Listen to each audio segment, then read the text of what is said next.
a este espacio. Mi nombre es Antonio Alexander Prieto Rodas y soy estudiante de la carrera de Ingeniería Industrial.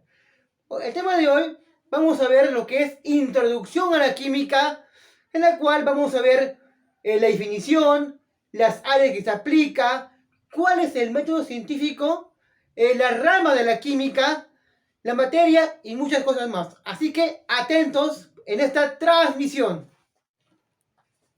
Bien, empezamos. Vamos a definir qué es la química, profe.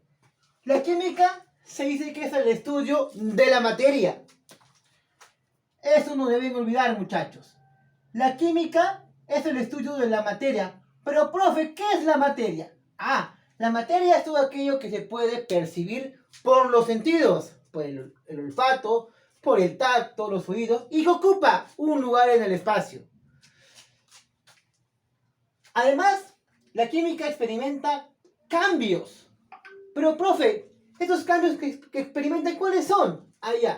La química experimenta cambios, ya sea en su estructura, importante.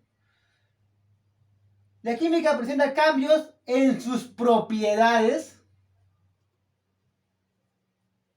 Ahí está.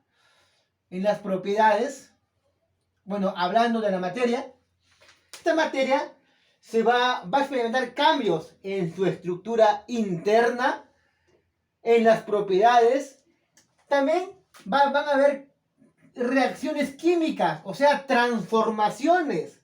Por ejemplo, tengo un cubo de hielo. Yo al calentar el cubo de hielo, ese cubo de hielo, al ponerlo al sol, se va a derretir. Ahí hay un cambio en su estructura, en sus propiedades, ¿verdad? Y finalmente, en las leyes que lo rigen. Las leyes. Eso es la química. No se vayan a olvidar, muchachos. La química tiene campos de aplicación, ya sea en la salud y medicina. En el área de la salud, la química es de mucha importancia porque se han logrado dos logros principales en la medicina. ¿Cuáles son, profe? La química sirve para la cirugía con anestesia. Es muy importante la química porque la química es una ciencia central porque muchos estudiantes se rigen, por ejemplo, estudiantes de medicina, estudiantes de biología, ¿qué más saber? Estudiantes de química, estudiantes de farmacia, todos ellos utilizan la química. Es por ello que se dice que la química es una ciencia central. En la salud, la química es muy importante porque nos va a servir para la cirugía con anestesia. Esta anestesia tiene productos químicos que nos van a ayudar a poder canalizar los dolores, ¿verdad? En una operación. Otro logro importante de la química es en la industria farmacéutica mediante la fabricación de fármacos, que nos va a ayudar a poder combatir las diferentes enfermedades que nos puede ocasionar. Otro campo de aplicación de la química es en la energía y el ambiente. Gracias a la química podemos hacer transformaciones por ejemplo, de combustibles fósiles. Al hacer una quema de combustibles fósiles podemos producir energía. ¿Y eso qué es? Es química, ¿verdad?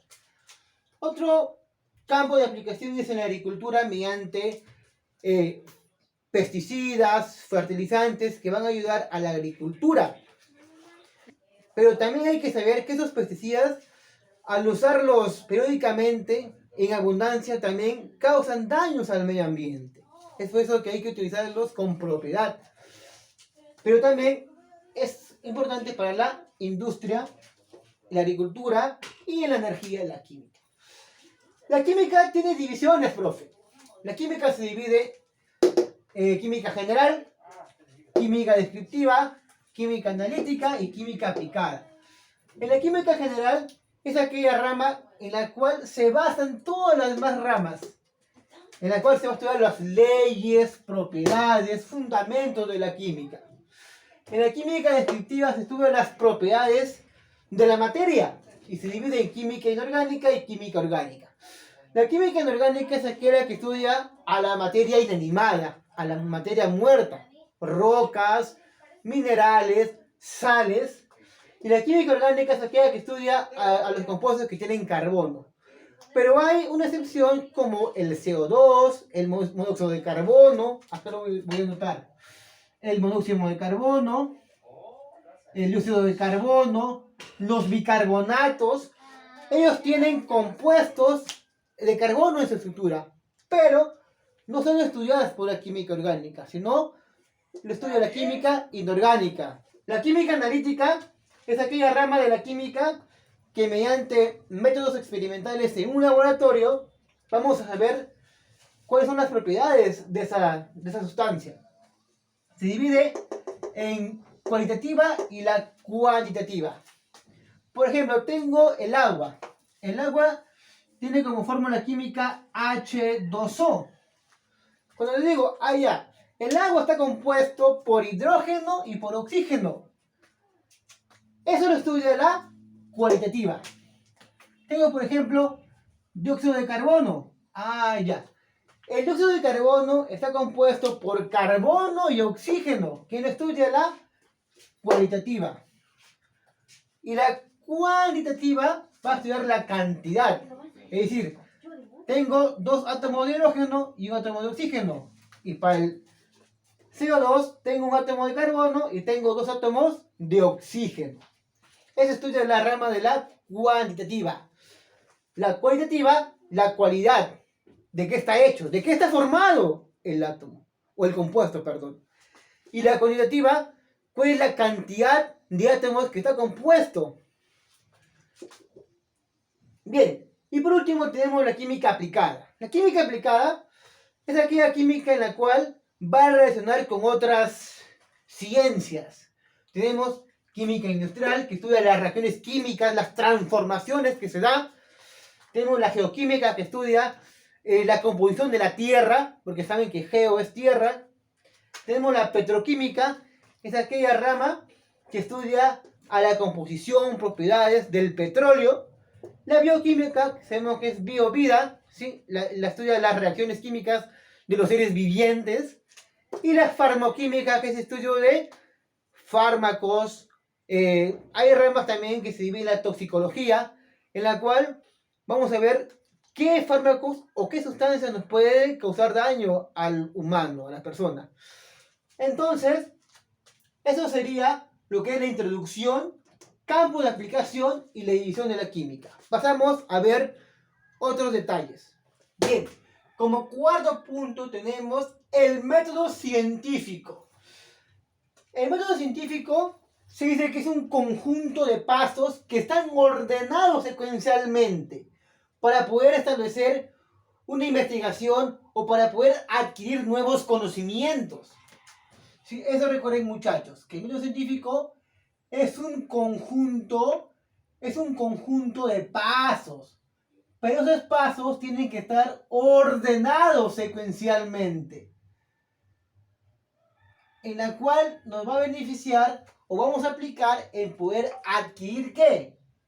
Vamos a adquirir nuevos conocimientos, vamos a adquirir nuevas investigaciones gracias al método científico, nuevos conocimientos.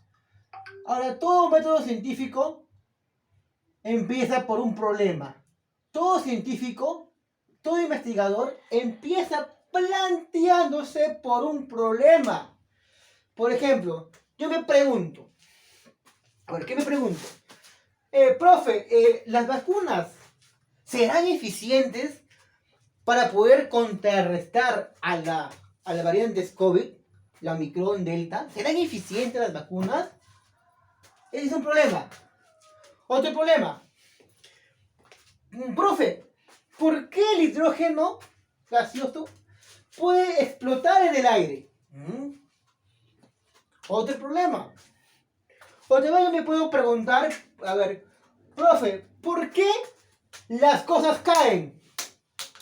Eso es lo que se planteó Isaac Newton, ¿verdad? Antiguamente. ¿Por qué toda cosa cae al suelo? en la cual Isaac Newton ya hizo una serie de investigaciones, aplicó el método científico y se pudo deducir que la gravedad es el que cae o atrae a los objetos hacia el centro de la Tierra. Entonces, todo científico, todo investigador se tiene que plantear un problema. Primer punto, nos planteamos un problema. ¿Cuál es ese problema que hay que investigar? Y para poder plantearnos el problema, nos hacemos una serie de preguntas, una serie de conjeturas. Luego que hemos planteado el problema, como siguiente paso vamos a poder recolectar datos. Hay que recolectar información. Profe, ¿y cómo recolecto esa información? Investigando libros, leyendo PDFs, artículos científicos. Entonces, como segundo paso, vamos a usar la observación. Vamos a observar el fenómeno. Vamos con la observación. Vamos viendo si es que la vacuna es efectiva para combatir el COVID. Hay que observar si es que los pacientes que se han vacunado no les da fuerte o le lleva a cama UCI el COVID. Hay que observar. Hay que recolectar datos. ¿Por qué cae este plumón al suelo? ¿Sí? Recolección de datos, recolección de información. Y luego que hemos recolectado información, datos, que es por medio de la observación, como tercer paso, nos vamos a plantear una hipótesis. Profe, ¿qué es una hipótesis? Una hipótesis es una pregunta, es una conjetura que puede ser verdadera o que puede ser falsa. La hipótesis es una pregunta que puede ser verdadera o que puede ser falsa. Es una conjetura. Por eso yo me planteo una hipótesis. Las vacunas son efectivas para combatir el COVID-19. Es una pregunta. Esa pregunta que me he planteado puede ser verdadera o puede ser falsa. Yo la tengo que investigar profundamente si es que mi hipótesis es verdadera o es falsa. Entonces, como cuarto paso, para poder comprobar si mi hipótesis es verdadera o es falsa, lo que yo hago es una serie de experimentos. Voy a tener yo que experimentar, hacer una experimentación. Ahí está, experimentación. Me voy al laboratorio, experimento con los datos que he recolectado. Y si esa experimentación concuerda con mi investigación, pues lo acepto. Pero si es que esa experimentación me contradice o es refutable, no concuerda con mi investigación, pues mi hipótesis que me he planteado es nula, es falsa. Como es falsa, como ya lo descarté, yo como investigador tengo que plantearme otra hipótesis. Lo que voy a hacer es plantearme una nueva hipótesis. Hay que plantearse una nueva hipótesis. Como mi anterior hipótesis fue descartada, pues tengo que plantearme una nueva hipótesis. Hay que plantearse una nueva hipótesis. Pero si es que mi experimentación es la correcta, sigo al quinto paso. Y ese quinto paso, toda esa investigación, esa experimentación, yo lo transformo en una teoría. Ahí está, es una teoría. La teoría es un principio unificador de todos los hechos estudiados anteriormente. Ya lo voy consolidando ya mi investigación. Y esa teoría, con el pasar del tiempo, ya se transforma en una ley.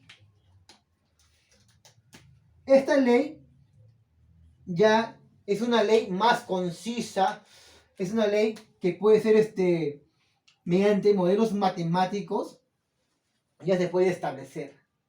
Como por ejemplo tenemos acá la segunda ley de Newton, ¿verdad?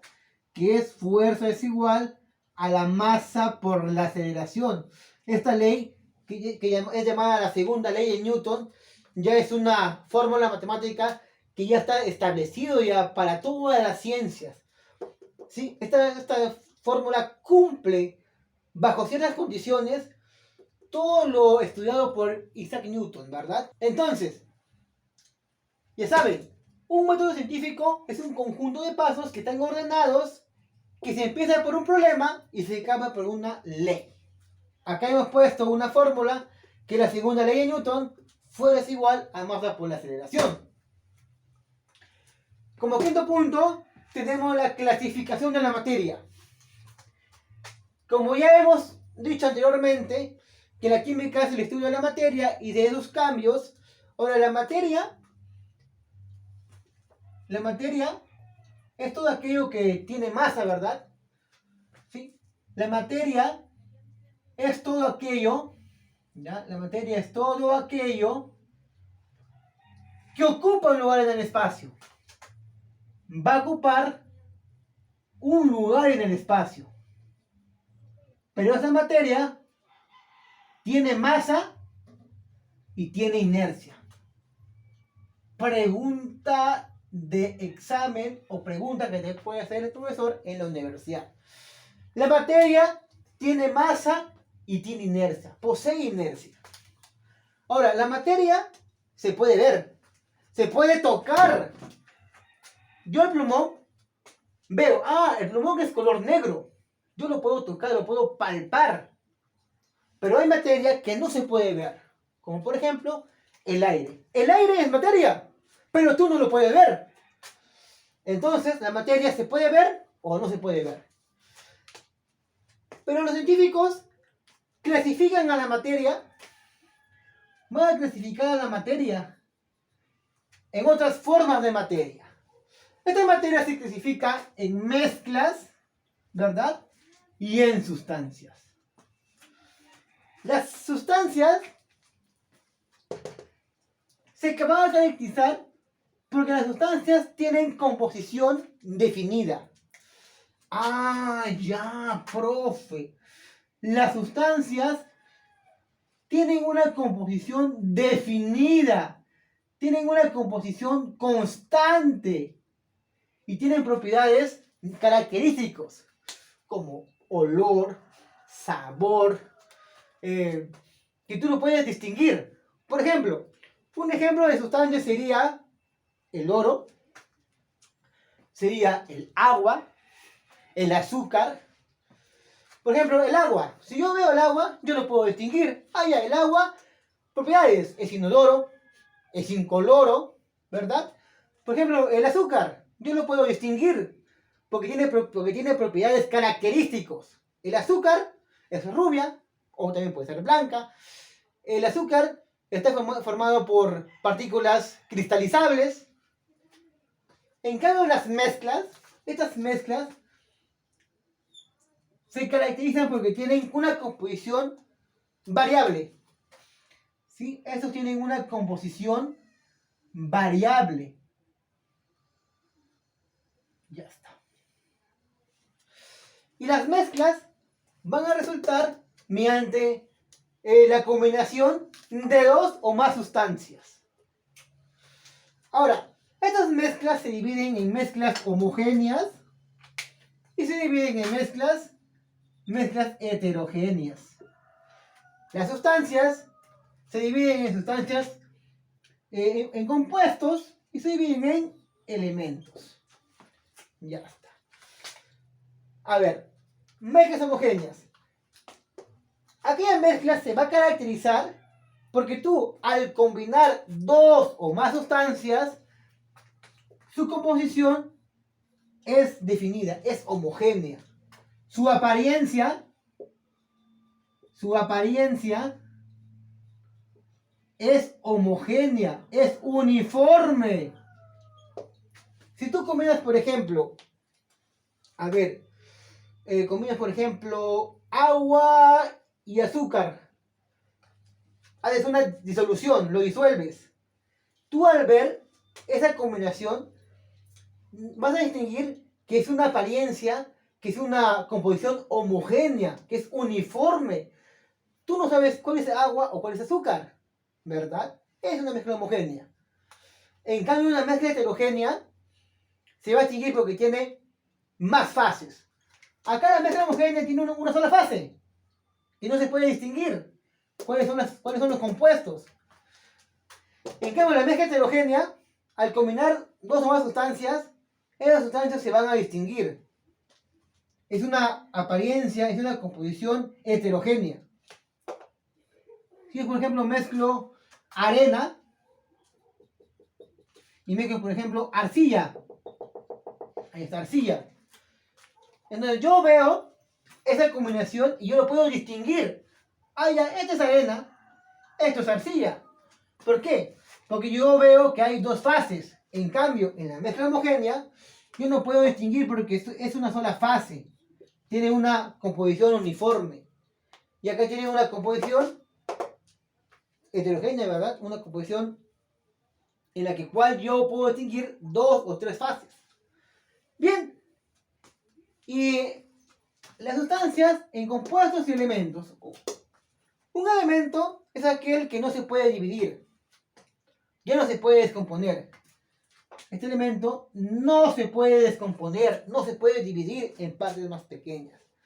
Tenemos, por ejemplo, acá el carbono, el cobalto, el nitrógeno, el fierro, todos los elementos que se encuentran en la tabla periódica. En cambio, los compuestos es la combinación de dos o más elementos. Por ejemplo, CO2, agua, H2O, etc. Ahora, estas mezclas se pueden separar. Yo las puedo separar. Por ejemplo, agua con azúcar.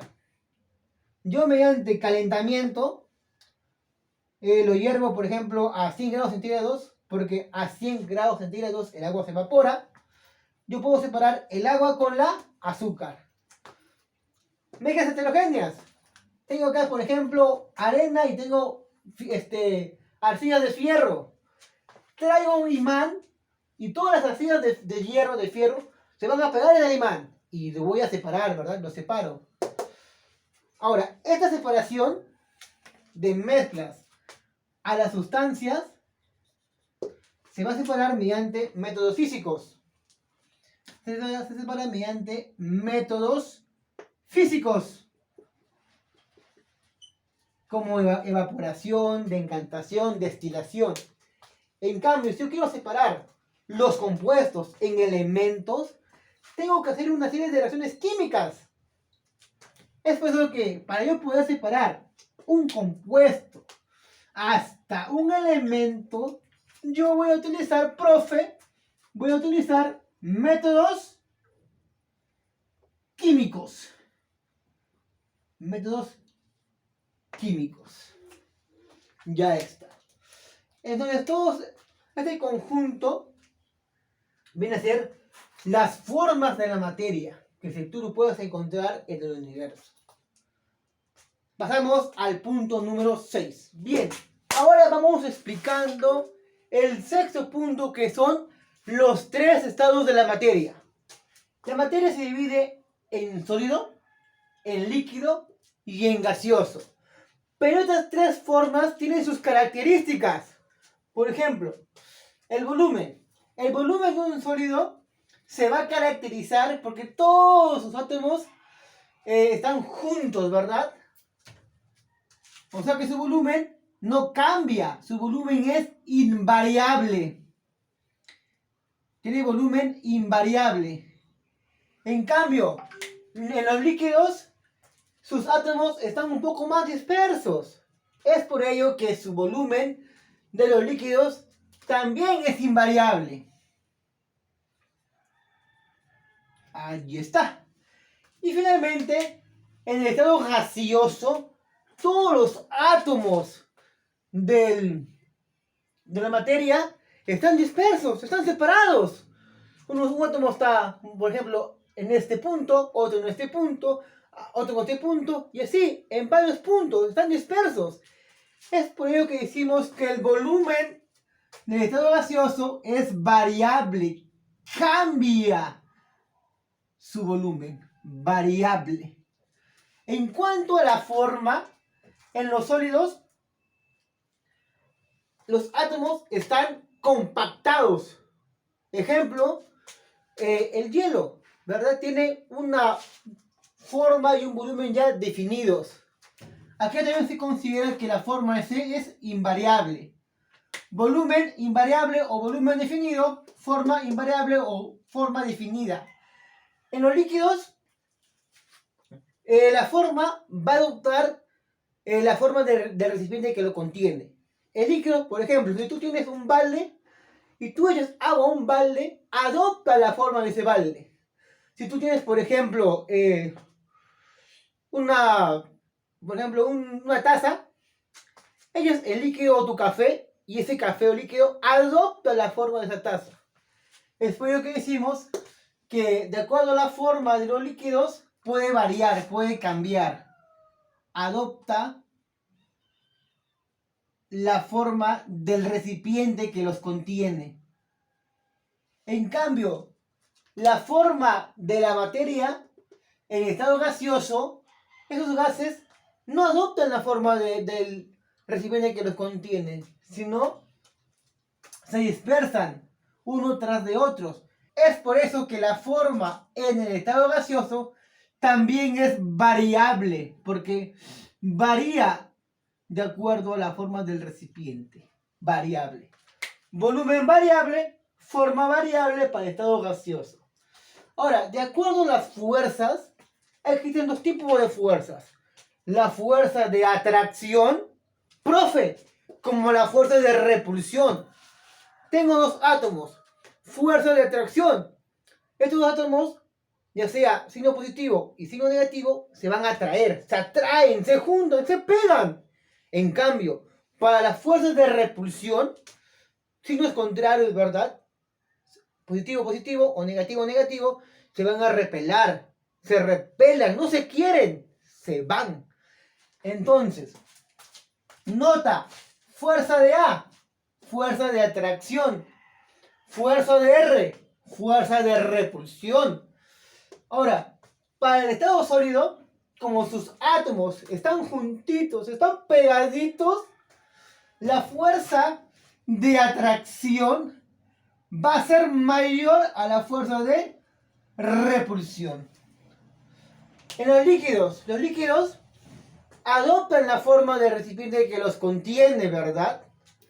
Es por eso que decimos que la fuerza de atracción va a ser igual a la fuerza de repulsión. Tanto la fuerza de atracción como la fuerza de repulsión son iguales, están en equilibrio. Para el estado gaseoso, la fuerza de repulsión va a ser mayor a la fuerza de atracción. ¿Sí?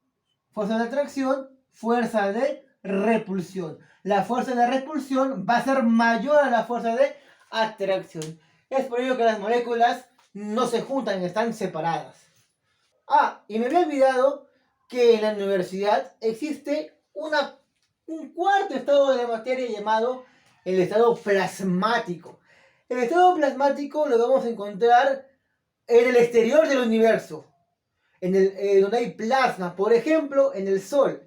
El Sol se caracteriza porque tiene bastantes llamas, ¿verdad? Tiene una elevada temperatura. Ahí hay plasma, donde hay elevadas concentraciones de temperatura, de calor. Ahí se produce el plasma, que viene a ser el cuarto estado de la materia. Bien, como punto número 7 vamos a ver estados de la materia. Sólido, líquido y gaseoso. Profe, al paso del estado sólido al estado líquido se le llama fusión. Sí, se le llama la fusión. Es cuando yo, producto de un aumento de la temperatura, paso del sólido al líquido. Por ejemplo, tengo hielo. A ese hielo yo lo pongo al sol y por aumento de la temperatura se convierte en líquido. Ahora, si yo quiero pasar, por ejemplo, de líquido a gaseoso, yo tengo que también aumentar la temperatura y ese cambio, esa transformación, se le llama la evaporización. La evaporización, ¿verdad? Ya está. Profe, dame un ejemplo, profe. Bien, tengo por ejemplo agua. Ese litro de agua lo pongo a la cocina, prendo la llama y lo dejo calentar. A ese paso, esa agüita se va a convertir en vapor, ¿verdad? Se llama evaporización por un aumento de la temperatura. Bien, ahora vamos viendo el sentido contrario. Yo quiero ahora pasar de líquido a sólido. Para poder pasar de líquido a sólido, yo tengo que disminuir la temperatura. Al disminuir la temperatura, cambia el estado de líquido a sólido. Por ejemplo, tengo agua. Voy a la refrigeradora, abro la refri, lo meto el agua y por unos minutos, unas horas, ese agua se convierte en sólido, ¿verdad? Ya está. ¿Cómo se llama ese proceso, profe? Se le llama la solidificación. Solidificación. Bacán. Bien. Y si yo quiero pasar de vapor a líquido, igualmente tengo que disminuir la temperatura. Y a ese proceso, a ese cambio se le llama la condensación. La condensación. Ya está. Un ejemplo, profe. A ver. Por ejemplo, cuando tú, por ejemplo, tienes una olla hirviendo, tapas una tapa de vidrio y ese vidrio está frío. El vapor al salir de esa olla a esa tapa fría, ese vapor se va a convertir en líquido. Si tú puedes, por ejemplo, apreciar, vas a ver como unas gotitas que se forman en esa tapa de vidrio. ¿Por qué? Porque esa tapa de vidrio está frío. Bien, ahora si tú quieres pasar, por ejemplo, de sólido hacia el estado gaseoso, a ese proceso se le llama la sublimación directa. Sublimación directa, ¿verdad? Directa. Profe, lo contrario, yo quiero pasar, por ejemplo, de gaseoso a sólido, a eso se le llama la sublimación indirecta. Sublimación indirecta o también llamada deposición. Pregunta de examen. Se le llama deposición. Ya está. Bien, como punto número 8, vamos viendo las propiedades. Existen dos tipos de propiedades. Las propiedades químicas y las propiedades físicas. Las propiedades químicas son aquellas cuando la materia cambia la composición interna y sus propiedades. La materia va a cambiar tanto sus propiedades, cambia su composición, cambia la estructura interna que tiene ella. Por ejemplo, profe, dame unos ejemplos. Tenemos, por ejemplo, la putrefacción de los alimentos. Bien, tú, por ejemplo, te comes una manzana. Al comer esa manzana, tú te olvidas por unos cuantos días, o por ejemplo un plato de arroz, te olvidas ahí, lo tienes guardado ese plato de arroz, esa manzana, por varios días, y es donde la comida, la manzana, adquiere un olor maloliente, feo. Es ahí donde se está putrefactando esa comida, ese alimento. Ahí hay un cambio químico, porque cambia la estructura interna. Ya no es lo mismo, ya no es manzana, ya no es arroz. ¿Por qué? Porque ya cambió olor, ya cambió color. Otra, por ejemplo, tenemos la oxidación de los metales. Tienes, por ejemplo, un clavo, también te olvidas por unos cuantos años, unos cuantos meses, y ese clavo se comienza a oxidar, se comienza a atender por una placa, por una película de óxido, ¿verdad? Y ahí también se ha producido un cambio químico. ¿Sí? También tenemos, por ejemplo, otros ejemplos, tenemos la fermentación, tenemos, por ejemplo, la fotosíntesis, ¿verdad? Esos son cambios químicos porque cambia la materia, cambia la estructura interna, la composición de sus propiedades de la materia. En cambio, una propiedad física es cuando la materia no cambia, la materia no sufre transformación. Ejemplo, tenemos la sublimación de la naftalina. La naftalina la encontramos en estado sólido. La naftalina son aquellas partículas en las cuales protegen al zapato del mal olor, ¿verdad? Esa naftalina se encuentra en estado sólido, pero con el pasar del tiempo, esa naftalina se va evaporando y pasa del estado sólido al estado de vapor, ¿verdad? Por eso que es una sublimación de la naftalina. Otro ejemplo tenemos el corte de cabello. Estás pelucón, te vas a cortar el cabello. Te cortas el cabello, pero ese corte sigue siendo pelo, ¿verdad? Si no cambia la estructura interna. Aquí igual, mira, ve. Acá solamente cambió del estado sólido a gaseoso, pero sigue siendo naftalina. El corte de pelo, te cortaron el pelo, pero sigue siendo pelo. No cambió, ¿verdad? Ya está. Como punto número 9, tenemos la notación científica. Esta notación científica nos va a permitir, nos va a ayudar a poder representar números extremadamente pequeños o extremadamente grandes. Acá hay un ejemplo. Por ejemplo, tenemos la cara del electrón y la velocidad de la luz. Ahora, para yo convertirlo, yo pasarlo a una notación científica, tiene que adquirir la siguiente forma general. A ver, vamos con la forma general. Una notación científica tiene la siguiente forma general. Tiene que haber una parte entera seguida de una coma y decimales. B, C, D, hasta Z. Todo esto acá multiplicado por un múltiplo de 10. 10 a la n. Esta es la forma de una notación científica. Vamos acá con la carga del electrón. La carga del electrón es un número extremadamente pequeño, mira, ve.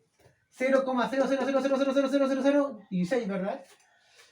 Ahora, para poder trabajar con mayor precisión, con mayor tranquilidad, hay que pasarlo a una notación científica, en la cual consiste de un número entero seguido con una coma, decimales y un múltiplo de 10. Entonces, analizamos, encontramos el entero y es el 1, ¿verdad? Dijimos, la carga del electrón es igual a 1, coma, cuenta,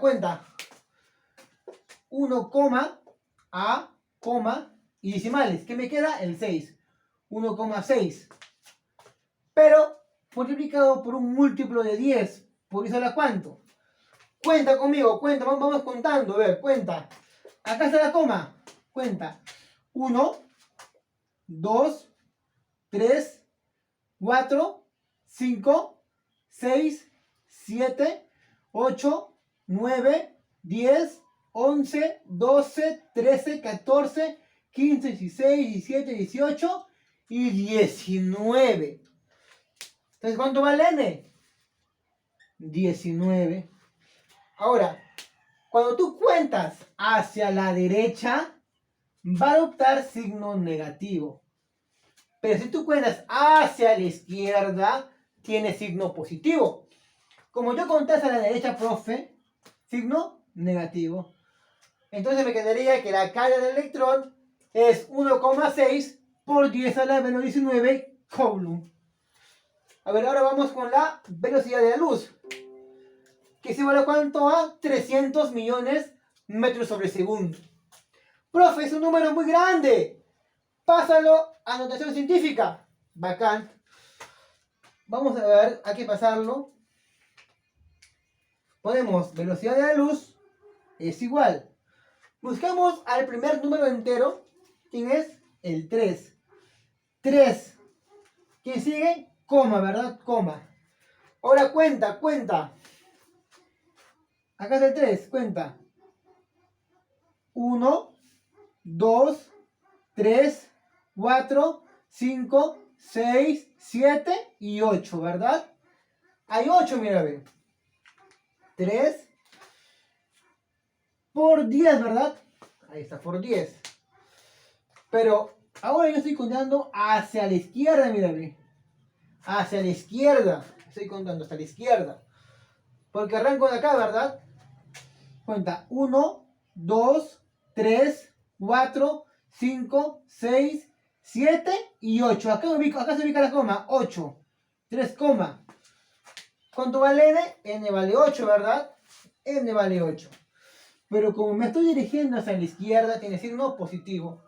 Entonces la velocidad de la luz es igual a 3 por 10 a la 8 metros sobre segundos.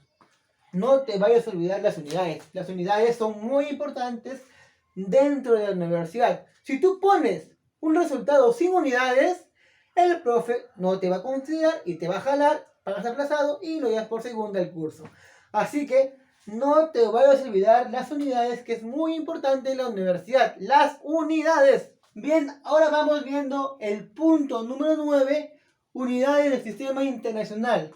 Son 7 cantidades fundamentales principales que nos ha establecido el sistema internacional de unidades. Y de esas 7 se van a derivar las demás cantidades. Ahora, tenemos la cantidad fundamental, longitud. El nombre de la unidad, o sea, la longitud, se va a medir en metro. En metro se mide la longitud. Símbolo, una M minúscula. La masa se mide en kilogramo. El nombre de la unidad, el kilogramo. ¿Cuál es el símbolo? El kg, ¿verdad? De kilogramo. El tiempo, profe, se mide en segundos. Si tiempo se mide en segundos, el símbolo es una S. La corriente eléctrica se mide en amperios, ¿verdad? En amperios. En ampere para en inglés. Para lo que se ve en inglés.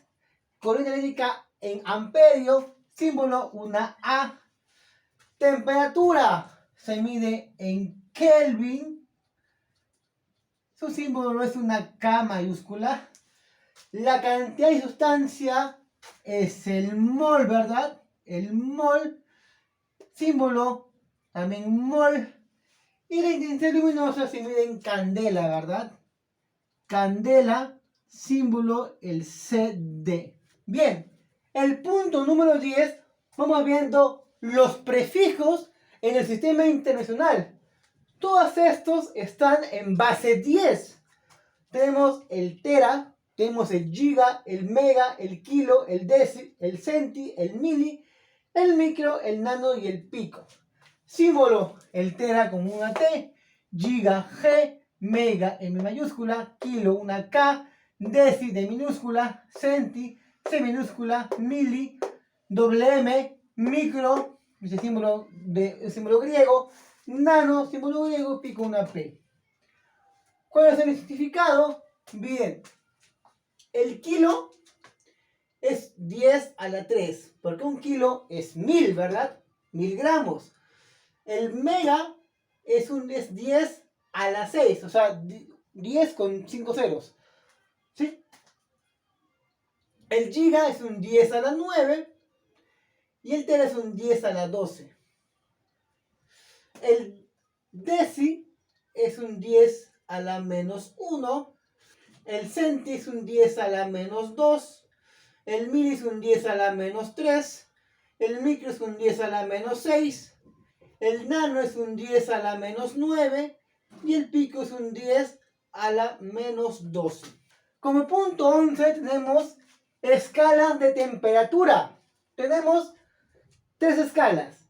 El grado Kelvin, Celsius y Fahrenheit. También existe un cuarto llamado el Rankine. Ahora, cada escala tiene un cierto valor, pero hay que recordar que estos valores son iguales, solo que están en diferentes sistemas. Por ejemplo, tenemos la temperatura más alta, llamada temperatura de ebullición del agua. En grado Kelvin mide 373 Kelvin. En grados Celsius, 100 grados Celsius. Y en grados Fahrenheit, 212 grados Fahrenheit. La temperatura de ebullición del agua. Y el punto más bajo es la temperatura de fusión del agua. En grados Kelvin tenemos 273 Kelvin en grados Celsius, 0 grados Celsius, el cero absoluto, y en grados Fahrenheit, 32 grados Fahrenheit, el punto más bajo, el punto de fusión. También tenemos la temperatura normal, la temperatura del ambiente. Tenemos 298 grados Kelvin, 25 grados Celsius y 77 grados Fahrenheit sería la temperatura del ambiente. Y por último tenemos la temperatura normal del hombre, nuestra temperatura, pero en diferentes escalas. En grados Kelvin vale 310 Kelvin, en grados Celsius 37 grados Celsius, nuestra temperatura, y en grados Fahrenheit 98.6 grados Fahrenheit. Como pueden notar, tiene diferentes valores porque están en diferentes sistemas. Ahora, hay una relación que cumple, que nos va a dar como resultado esa relación de escalas. ¿Y cuál es esa relación, profe? Es de la siguiente manera.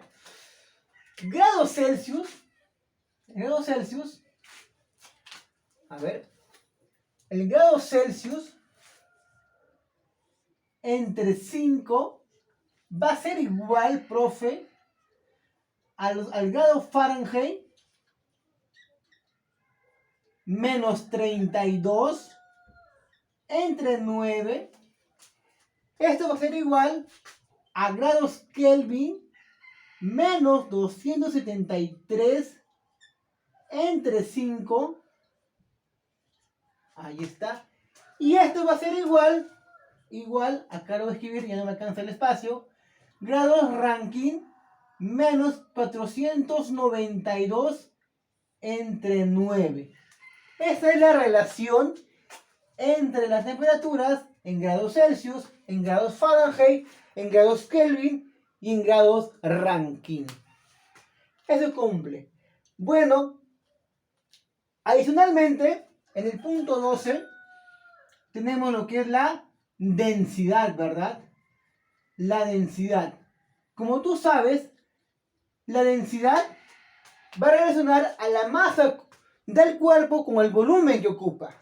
Es por ello que la fórmula para hallar la densidad es igual a la masa del cuerpo entre el volumen que ocupa el cuerpo.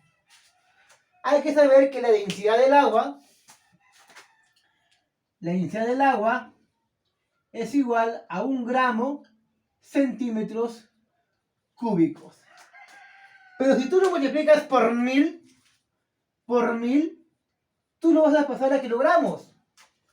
Al multiplicarlo por 1000, esta densidad del agua va a ser igual a 1000 kilogramos metros cúbicos.